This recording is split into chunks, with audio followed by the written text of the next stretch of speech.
जय श्री राधे। महाराज जी आपके चरणों में कोटि कोटि प्रणाम। प्रभु, परिवार का ही एक महत्वपूर्ण सदस्य अनैतिक मार्ग पर चल रहा है, बहुत समझाने अनैतिक मार्ग पर। परिवार का अगर कोई एक ऐसा सदस्य हो जो अनैतिक मार्ग पर चल रहा है और बहुत समझाने पे भी वो नहीं आपका अधिकार क्या है समझाने? मतलब ये पूछना पड़ेगा कौन? मेरे पति हैं। हाँ, वो कोई सदस्य नहीं है, वो आपके अर्धांग हैं, आपके निज जन। उनको सदस्य में नहीं बोलते हो तो मतलब इसीलिए हमने पूछा है खुल करके, क्योंकि सदस्य से तो हम पति पत्नी अलग हो गए, तो परिवार का सदस्य नहीं मान रहा है तो हम उससे अलग हो सकते हैं, लेकिन पति से तो क्या ऐसी बात है जो आपके पति आपके समझाने पर नहीं समझ रहे हैं? मेरे बहुत प्रयासों के बाद वो शुद्ध क्या? पाप आचरण को छोड़ने के तैयार नहीं हो रहे और बहुत समझाते तो हमें ही शत्रु। क्या पाप आचरण? क्या वो व्यभिचार करते हैं, अन्य स्त्री से संपर्क रखते हैं? व्यभिचार, मांस मदिरा, हर तरह की चीज। तो आजकल के नए बच्चों का जो संस्कार बन रहा है, तो ये शिकायत तो बनती ही रहेगी।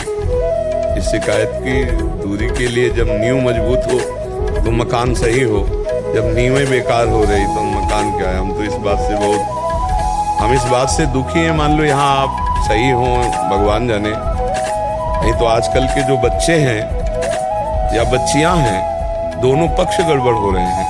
हम कई बार चीख के बात कर रहे हैं कि ये जो गर्लफ्रेंड, जो बॉयफ्रेंड, ये जो लिव इन रिलेशन, ये जो व्यभिचार का बढ़ावा हमारे समाज में, कि अगर आप लड़का लड़की पसंद मतलब राजी हैं तो कोई उसको विक्षेप नहीं डाल सकता। ऐसा है, हमें तो ज्यादा पता है नहीं। ऐसा ही है। ऐसा है। वो लिव इन रिलेशन का मतलब क्या है? यही तो मतलब है ना। अब इसके बाद फिर क्या होगा? हम तो कई बार सीधी सादी भाषा में बता दिया है, जिसको अलग अलग होटलों की चाट पर गई खाने को, उसको एक रसोई का भोजन अच्छा नहीं लगेगा। ऐसे ही हर इंद्री की बात है, जिसकी चाट लग गई व्यभिचार की, वो अपनी पत्नी से एक पत्नी व्रत या एक पति व्रत रह सके? असंभव। ये इंद्रियों का विलास है। ये इसी पापाचरण को रोकने के लिए हम बार बार प्रार्थना करते हैं कि आप इसे खिलवाड़ मत समझो, आप अपनी जिंदगी से मत खेलो, आप अपने चरित्र को दूषित मत करो। नहीं, अब बोलो क्या है? तुम जल रहे हो और वो शांत है क्या? जो पापाचरण करता है वो तो अशांत रहता ही है।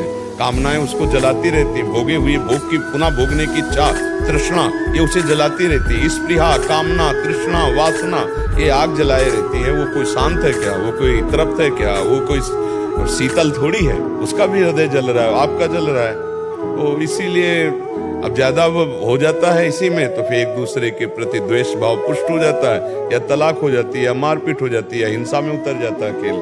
तो इसीलिए हम बार बार मना करते हैं कि जो बच्चों का जीवन चरित्र बिगड़ रहा है, इस पर सुधार किया जाए। इस पर कोई ध्यान नहीं दे रहा।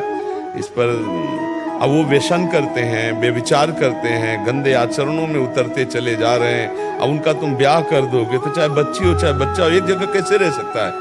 उसका बन चुका है, स्वभाव बन चुका है एक जगह। तो तब जब जीवन चरित्र पवित्र है उसका, मतलब पहले की बातों का मजाक उड़ाया जाता है, पर बहुत बढ़िया सिद्धांत से चलते थे। जैसे गांव के लोग जाके लड़का देख आए, लड़की देख आए। दूल्हा लड़का नहीं देख, वो लड़का लड़की नहीं देख सकता, लड़की लड़का नहीं देख सकता। घर वाले माता पिता ने पास कर दिया, ब्याह हुआ, वो उसी समय जब पाणी ग्रहण हुआ उस समय देखा और आजीवन के लिए अपने पति को स्वीकार कर लिया। और ऐसे हम सब लोग ऐसे ही परिवार से तो पैदा हुए हैं। कोई पुराने जमाने में थोड़ी था कि लड़का लड़की मिल ले जाके या बात कर ले।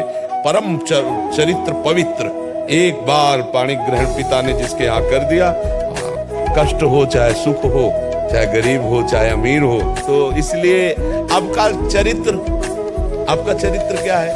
विचार करके देखो, आपका चरित्र क्या है? बोले लव मैरिज हुआ, 1 साल बाद लव मैरिज तलाक में बदल गया।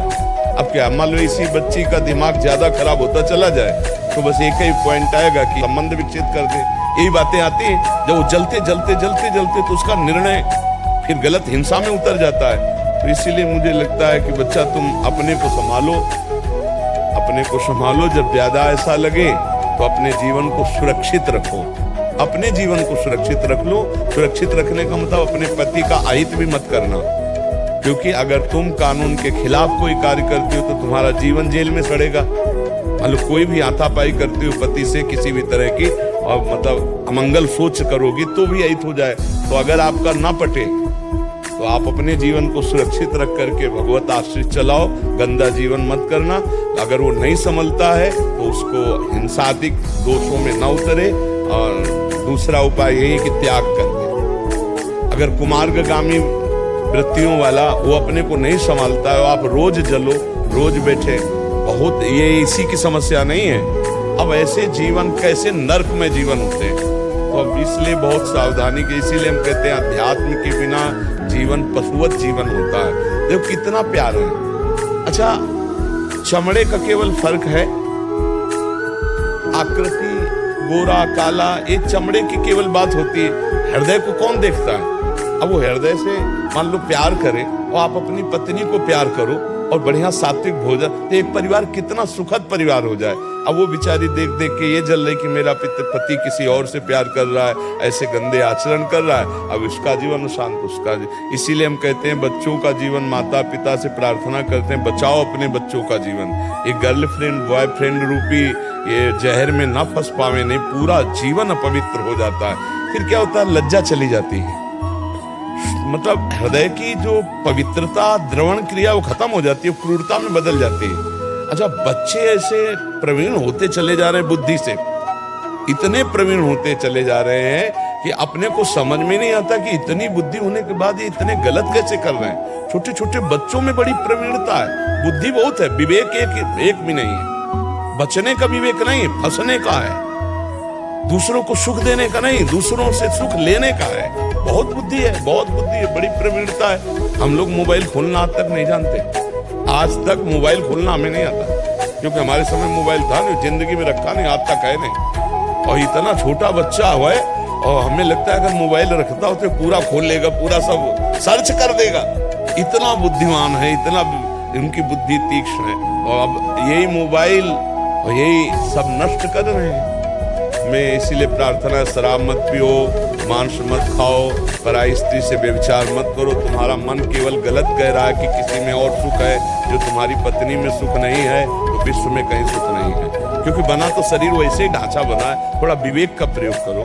प्यार में सुख है, जब जिससे हमें प्यार होता है उससे जब हम देखते हैं, उससे जब हम मिलते हैं तो उससे सुख लगता है। ये व्यभिचार में थोड़ी सुख है। पशुओं के राक्षसों की बुद्धि लोग धारण किए। अरे अपना बच्चा, अपनी पत्नी, अपना परिवार, जब हम उसे प्यार करते हैं ना तो प्यार में सुख है। अपने बच्चे को देखो, पशु भी प्यार करता है। तो हमें लगता है कि ये जो आजकल प्यार को वासना में उतार दिया गया है, वो समझ नहीं। प्यार का मतलब समझ रहे हैं, आप हमसे प्यार करते हो मतलब हमारी वासनाओं की पूर्ति करो। हम आपसे प्यार करते हैं मतलब हमारी वासनाओं की पूर्ति, वासना की पूर्ति प्यार नहीं है। अपने को न्यौछावर करना प्यार, प्यारे के सुख में सुखी रहना प्यार। अब ये कैसे लोग समझेंगे? तो हमारी तो यही प्रार्थना, बच्चा भगवान का नाम जप करो, जहां तक हो सके तहां तक चलाओ। जब ना चले तो कुछ क्रोध करके हिंसादी वृत्तियां ना अपने लिए ना उनके लिए, अलग अलग होकर अपना भजन करो। यही उपाय बच्चा। और तो फिर आगे ज्यादा क्रोध में फंस जाओगी तो फिर यही हो जाता है, हिंसादिक दोष हो जाते हैं। वो कार्य मत करना, नहीं तो जेल में सड़ना पड़ेगा, फिर तो जिंदगी और बर्बाद हो जाएगी।